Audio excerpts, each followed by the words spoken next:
खुदा यीशु मसीह के बाबरकत नाम में फिर आप सबकी सलामती।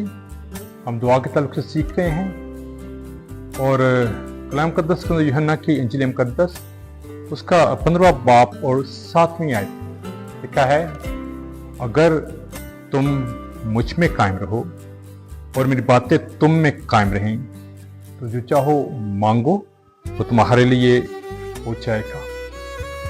जब खुदा यीशु मसीह कहते हैं जब तक तुमने मेरे बाप से मेरे नाम से कुछ मांगा नहीं, जो कुछ मेरे बाप से मेरे नाम से मांगोगे तो तुम्हारे लिए हो जाएगा।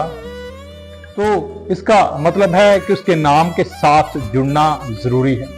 सिर्फ ये नहीं कि आखिर में मैं उस नाम को इस्तेमाल करूं और आमीन कह नहीं, इसका मतलब है कि सदा उसका नाम जो है जुड़ा रहे मेरे साथ। और वो कैसे?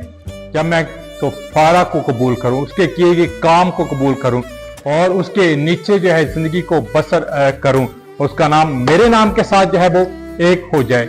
और फिर वो हमसे कहता है, अगर तुम मुझ में कायम रहो और मेरी बातें तुम में कायम रहें। तो क्या ऐसा तो नहीं है कि मैं कभी जो है वो यहाँ पर खड़ा होता हूँ खुदा की हुजूरी में और कहीं पर कभी मैं किसी और जगह पर खड़ा होता हूँ। यानी इस तरह कि अगर मछली है, आप कभी मछली को जो पानी के अंदर रखते हो कभी निकालते हो, कभी पानी के अंदर रखते हो कभी निकालते हो, इस तरह तो एक वक्त आएगा मछली मर जाएगी। कायम, इसे कायम रहना नहीं कहती। कायम रहना ना हटना है, कायम रहना उसके कलाम पर अमल करना है, जो कुछ भी हो जाए।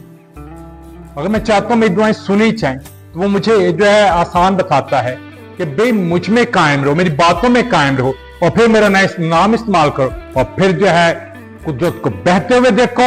और जो तुम्हारी दुआ है, उसने खुद कहा है, जो कुछ तुम दुआ में मांगते फिर वो होगा और उसे होते हुए आप अपनी आंखों से जो है वो देखोगे। और यीशु के नाम में ये जो है आपके लिए जो होगा।